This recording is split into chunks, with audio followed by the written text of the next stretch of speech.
नमस्कार दोस्तों मेरे चैनल सिविल 121 में आपका स्वागत है। दोस्तों, मैंने थोड़ा वीडियो में बनाने में लेट कर दिया, तो मैं चाहूँगा इसके लिए कि आप लोग थोड़ा सा चीज़ों को समझिए। थोड़ा काम पड़ गया था, इसलिए अब मैं आप लोगों को वीडियो ना बना पाया। आज मैं आप लोगों के बारे में एक नया कंटेंट लेके आया हूँ। डिप्लोमा का एग्ज़ाम 7 जनवरी से कंफर्म हो गया है। जो यूपी पॉलिटेक्निक का एग्ज़ाम है वो 7 जनवरी से कंफर्म हो गया है। तो उसको हमें आज समझना है कि कैसे एनालिसिस करना है, कैसे हमें पेपर देना है और किस पेपर में कितने नंबर हमें लाने चाहिए। चाहते तो सभी स्टूडेंट हैं 50-50 लाना, 100 में 100 लाना, लेकिन ऐसा संभव नहीं हो पाता। इस संभव को हमें दिखाना है कि कैसे हम इस चीज़ को कर सके। तो आइए अब बात करते हैं यहाँ पर। दोस्तों, यहाँ पर जब डिप्लोमा का एग्ज़ाम आया यूपी बीटी, ये एग्ज़ाम 7 जनवरी से है। क्या से? 7 जनवरी से। 7 जनवरी से स्टार्ट लेकर के 23 जनवरी तक है। इस एग्जाम में हमें क्या क्या करना है? टोटल ऑल एग्जाम डेट यही है। जितने भी एग्जाम्स हैं इसी के अंतर्गत इसमें दिया गया है। तो अब हमें समझना है कि हम अपने एग्जाम को कैसे ड्यू करें, कैसे अच्छे नंबर लाएं, ताकि हम अच्छे से अच्छे परफॉर्मेंस के साथ अपने आप को आगे बढ़ा सकें। तो हमें सबसे बड़ी जरूरी इस बात की है कि हम किस क्वेश्चंस को किस हिसाब से करें। तो आइए हम बात करते हैं क्वेश्चंस के बारे में। तो डिप्लोमा में अधिकतर कुछ टाइप्स के क्वेश्चन होते हैं जो आते हैं। यहां पर हम कुछ टाइप्स लिखेंगे और उन टाइप्स को लिखने के लिए हम तरीके आपको बताएंगे। दोस्तों, ये टाइप नंबर 1, जो टाइप नंबर फर्स्ट है, ये टाइप नंबर सेकंड है और ये टाइप नंबर आपका थर्ड है। ठीक, जो टाइप नंबर फर्स्ट है इसमें किस प्रकार क्वेश्चन है? तो इसमें हम बताते हैं आपका थ्योरी प्लस कॉन्सेप्ट। कैसा क्वेश्चन है? Theory plus concept based question है। इसमें कैसा क्वेश्चन है? इसमें डेरिवेशन टाइप क्वेश्चन है। कैसा क्वेश्चन है? Derivation type. और तीसरे वाले में आपका न्यूमेरिकल बेस्ड क्वेश्चन है। अभी हम इंजीनियरिंग ड्राइंग के बारे में बात नहीं कर रहे हैं। अभी हम सिर्फ किस में बात कर रहे हैं? अभी हम सिर्फ ये बात कर रहे हैं कि क्वेश्चन किस टाइप के आते हैं और हमें किस टाइप से हमें आंसर देना है। तो इस बात को समझिएगा। तो यहाँ पर सबसे इंपॉर्टेंट चीज ये आती है कि क्वेश्चंस किस हिसाब से आते हैं हमने लिख दिया। अगर थ्योरी है, और सुनिए, अब हम बात करते हैं मार्क्स के बारे में। तो प्रत्येक क्वेश्चन, जो भी क्वेश्चन है, पहले मार्क्स सुन लीजिए। जो भी अंक होंगे वो या तो 2 नंबर का होता है। अगर फर्स्ट ईयर है, फर्स्ट ईयर जैसे रहता है तो उनका 1 नंबर का बहुविकल्पी भी पूछा जाता है। जो ऑप्शनल क्वेश्चन आते हैं उसके बारे में भी हम बात करते हैं। ये जो 1 नंबर का है, ये 2 नंबर का है, ये 2 नंबर का, 1 नंबर का, 5 नंबर का और 3 नंबर के सवाल आते हैं। अर्थात 2 नंबर, 1 नंबर, 5 नंबर और 3 नंबर के भी सवाल आते हैं। तो हमें ये भी समझना है कि 2 नंबर में कितना लिखना, 1 नंबर में कितना लिखना, 5 नंबर में कितना लिखना और 3 नंबर में कितना लिखना। ये सबसे इंपॉर्टेंट चीज है। तो यहाँ पर अब आप बात करते हैं, अगर थ्योरी 2 नंबर की है तो कितना लिखेंगे। तो अब हम बात करते हैं कुछ पेज के बारे में। किसके बारे में? पेज के बारे में। तो यहाँ पर थ्योरी शब्द में हम एक बात करते हैं पेज। ये मान लीजिए कॉपी है। किसकी कॉपी है? बीटी द्वारा ये दी जाने वाली हमें जो डिप्लोमा की कॉपी है उसके बारे में हम बात करते हैं। ये जो बीटी की कॉपी है इसको कैसे डिजाइन करते हैं? तो ये जो थ्योरी सब्जेक्ट है, सबसे पहले आप हेडिंग लिखिए। हेडिंग ऐसी होनी चाहिए जिसमें सब कुछ निचोड़ हो, जो सारा परफेक्ट हो, वो हेडिंग से ही पता चल जाए। यहां पर आप क्या लिखेंगे? हेडिंग्स लिखेंगे। हेडिंग लिखने के बाद आप जिसके बारे में पूछा जा रहा है उसके बारे में सबसे पहले आप टू द पॉइंट यहां पर लिख दीजिए। इसके बाद लिखने के बाद आप क्या करिए, जब आप लिख देंगे तो आप इसके संबंध में, ये जो मैटर आपने लिखा है इसके संबंध में अगर कोई नोट पॉइंट जानते हैं, नोट पॉइंट, अगर नोट पॉइंट को जानते हैं तो लिखिए। अगर नोट पॉइंट मेमोरी में नहीं है तो आप लिखना, अगर लिखेंगे तो इफेक्ट पड़ेगा, बहुत ज्यादा नंबर मिलेगा, यानी उस चीज के बारे में आप कुछ एक्स्ट्रा जानते हैं। तो एग्जाम में वहां पर अगर आपका 2 नंबर देने का मन करेगा तो 3 ही नंबर दे देगा, 3 में 3 नंबर आपको मिल जाएगा। ये नोट कर लीजिएगा दोस्तों, तो यहाँ पर ये चीज नोट कर लीजिएगा। तो ऐसे लिखते हैं। फिर हम क्या करते हैं, अगर उसके संबंध में आप थ्योरी से कम और डायग्राम से ज्यादा एक्सप्लेन करना चाहते हैं, थ्योरी से कम और डायग्राम से ज्यादा एक्सप्लेन करना चाहते हैं, तो आप यहाँ पर थ्योरी तो लिख ही दीजिए, प्लस साथ साथ यहाँ पर क्या बना दीजिए, डायग्राम्स बना दीजिए। अगर आप डायग्राम बना देते हैं ना तो आपने थ्योरी को तोड़ करके आपने एक्सप्लेन कर दिया। जब आप एक्सप्लेन कर दिया तो बेहतर बन गया, वो क्या बन गया, वो बेहतर बन गया। तो आपको ये चीज जरूर ध्यान देना पड़ेगा।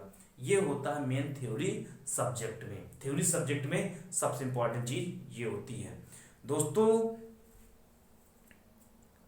यहां पर सबसे इंपॉर्टेंट चीज ये होती है कि अगर आपके पास कोई भी क्वेश्चन है, अगर आपके पास कोई भी क्वेश्चन है और नॉलेज उस क्वेश्चन के संबंध में आपको ठीक ठाक आ रहा है, मतलब परीक्षा में ठीक ठाक आ रहा है, तो आप क्या करिए, हमेशा क्वेश्चन को पहले एनालिसिस करिए।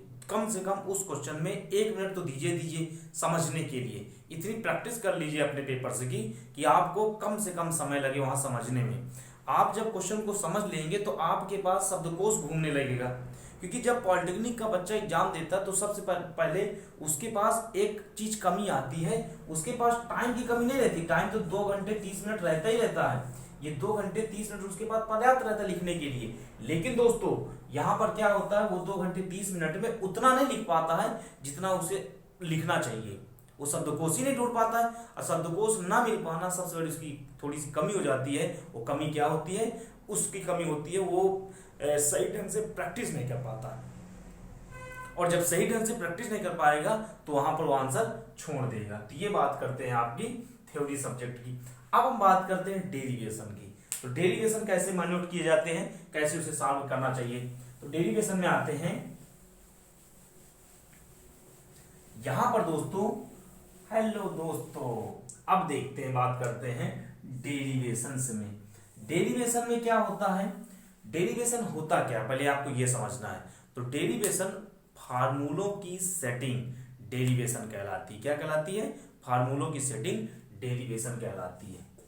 फार्मूलों की सेटिंग अर्थात फार्मूलों को सेट करना अगर आपको आ गया, फार्मूलों की सेटिंग क्या कहलाती है, डेरिवेशन। अब किसी ने कह दिया f बराबर m इंटू ए को प्रूव कीजिए, यानी डेरिवेशन पे कीजिए। तो जब आप f बराबर m इंटू ए डेरिवेशन में करेंगे तो आपको क्या ध्यान देना पड़ेगा, आपको यह ध्यान देना पड़ेगा कि f क्या है, m क्या है, a क्या है। a को चेंज भी क्या कर सकते हैं, तो आप लिखेंगे b minus you upon T. तो जब आप t लिखेंगे तो यहां से आपको समझ में आएगा कि अच्छा वेग के परिवर्तन को त्वरण कहते हैं। तो उसी प्रकार बल का मान भी निकालते हैं। तो ये होता है डेरिवेशन। डेरिवेशन में लिखने के बाद आप क्या लिखिए, अगर यहां पर मैंने जैसा अभी आपको बताया कि f क्या है, m क्या है और a क्या है, ये लिखना बहुत जरूरी है। ये वाला क्वेश्चन लिखना, ये लाइंस लिखना आपके लिए बहुत जरूरी है। लेकिन उससे भी ज्यादा जरूरी होता है आपको डेरिवेशन करते हो तो डायग्राम को दिखाना कि हाँ इस बॉडी में F1 लग रहा है और ये बॉडी A से लेकर के इस कंडीशन तक, यानी कि A से लेकर के B तक जा रही है और यहाँ पर ये चीजें आ गई, ये F और ये F। तो आपको ऐसे समझना है, ये चीजें समझना है, आपको ये चीजें नोट कर लीजिएगा। ये होता है डेरिवेशन में। अब बात करते हैं न्यूमेरिकल में। तो बीटी बोर्ड में न्यूमेरिकल ज्यादा टफ नहीं आते हैं, किसी भी ब्रांच में हो, civil, electrical, mechanical, CS, IT, electronics, किसी भी सब्जेक्ट में, किसी भी ब्रांच में, किसी भी सब्जेक्ट में न्यूमेरिकल इतने कठिन नहीं आते जितना स्टूडेंट उसको नहीं कर सकता, क्या उसको सॉल्व करने में प्रॉब्लम आती है। तो उसके लिए एक सबसे अच्छा कॉन्सेप्ट है, आपकी थ्योरी का जो कॉन्सेप्ट है वो क्लियर होना चाहिए। सबसे इंपॉर्टेंट ये थ्योरी का जो कॉन्सेप्ट है ये क्लियर होएगा तो आप आसानी से उस क्वेश्चन को कर सकते हैं। ये सबसे इंपॉर्टेंट चीज है। अब बात करते हैं न्यूमेरिकल्स में। न्यूमेरिकल कैसे सॉल्व करें, एक मन में क्वेश्चन आता है न्यूमेरिकल कैसे सॉल्व करें। तो न्यूमेरिकल सॉल्व करने के लिए हम बता दे रहे हैं 3 स्टेप। सबसे पहले आपको फार्मूला रटा होना चाहिए, एक इंपॉर्टेंट। दूसरा गिवन डाटा, ये पहले लिख लेना है। गिवन डाटा क्या है? क्वेश्चंस में जो दिया होता है, क्वेश्चंस में जो जो वैल्यू दी हो न्यूमेरिक फॉर्म में, उसे आप स्टेप टू स्टेप नोट कर लीजिए। हाँ, पी का मान दिया हुआ है, टी का मान दिया हुआ है, जी का मान दिया हुआ है और ए का मान निकालना है। अगर आपको सारी वैल्यू दी हुई है, या ये तो मैंने एग्जांपल बताया, फॉर एग्जांपल, ये तो मैंने आपको एग्जांपल पे बताया, लेकिन आपको एक क्वेश्चन के बारे में गिवन डाटा, और तीसरा आपको क्वेश्चन की कैलकुलेशन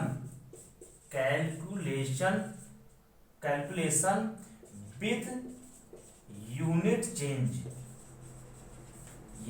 ये आपके लिए बहुत इंपॉर्टेंट है।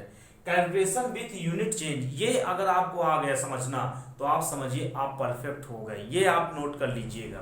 यहां पर सबसे इंपॉर्टेंट चीज होती है यूनिट चेंज करना। यूनिट ही स्टूडेंट नहीं चेंज कर पाता, अगर वो यूनिट चेंज कर लिया, यूनिट चेंज करना। अब आप कहें सर यूनिट चेंज करने का क्या तात्पर्य है?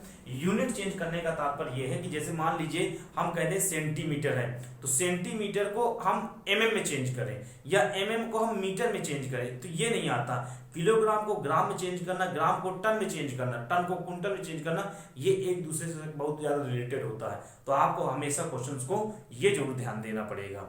अब बात करते हैं क्वेश्चंस में, अब बात करते हैं क्वेश्चंस में कि हमारी कैलकुलेशन, जैसे कुछ चीजें आती हैं, जैसे हम कह दिया जाए कि 1 एंगस्ट्रॉम बराबर क्या होता है, तो 10⁻10 मीटर। 1 माइक्रोन बराबर क्या होता है, 10⁻6। 1 नैनो बराबर क्या होता है, 10⁻9। तो ये सारी की सारी चीजें, ये जो डाटा दिया हुआ है, इसी को यूनिट बोला जाता है। अगर आपको ये सब डाटा पता है तो आप आसानी से न्यूमेरिकल क्वेश्चन कर लेंगे, जिससे आपको न्यूमेरिकल क्वेश्चन में कभी कोई दिक्कत नहीं आई। फिर आप बताइएगा कि बीटी बोर्ड में नंबर मिलता है या नहीं मिलता। ये आपको चैलेंज के साथ कहता हूं, आपको बीटी बोर्ड में अगर आप इस टेक्निक से अप्लाई करते हैं, ये क्वेश्चन नंबर 1, क्वेश्चन नंबर 2 और क्वेश्चन नंबर 3, यानी ये टाइप्स हैं, ये आपको भरपूर आएंगे। अगर ये आपको आ गए तो आपके पूरे 50 में 50 आपके मार्क्स आएंगे। ये आप नोट कर लीजिएगा।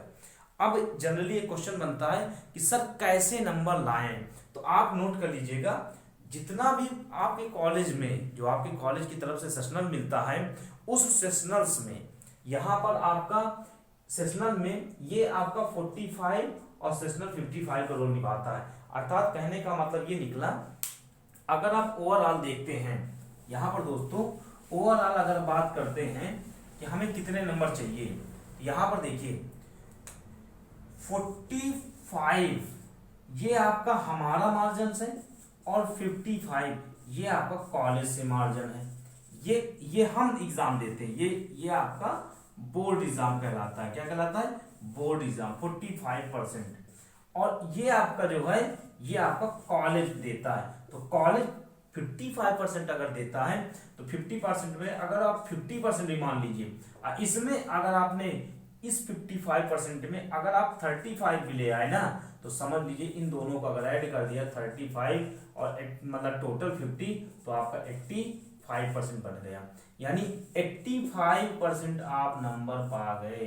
अब आप बताइए 85% नंबर आप प्राप्त कर लिए, तो यहां पर आपके लिए सबसे इंपॉर्टेंट चीज ये आती है। तो आप हमेशा डिप्लोमा में एक बेस बना के नंबर लाएंगे तो आपके लिए सबसे परफेक्ट रहेगा। अब आपको कोई दिक्कत होती है कभी भी किसी क्वेश्चन में, आप तुरंत कमेंट करिए, और मेरे चैनल को ज्यादा से ज्यादा सब्सक्राइब कीजिए, ज्यादा से ज्यादा लाइक कीजिए, और ज्यादा से ज्यादा व्यूज लाइए। अगर आपको दोस्तों कोई प्रॉब्लम आती है डिप्लोमा के संबंध में, किसी तरह की कोई बातें अगर आपके मन में क्वेश्चन आती हैं, तो आप बेशक हमसे पूछ सकते हैं। सारी चीजें जो भी क्वेश्चंस आपके मन में आ रहे हैं, सारे के सारे क्वेश्चन आप आसानी से देख सकते हैं। तो दोस्तों आपको कभी किसी क्वेश्चन में प्रॉब्लम नहीं होगी। तो दोस्तों तब तक के लिए नमस्कार। मैं आपको नेक्स्ट वीडियो में बताऊंगा कि सिलेबस को किस हिसाब से अपने आप को मॉडरेट करना है। नमस्कार।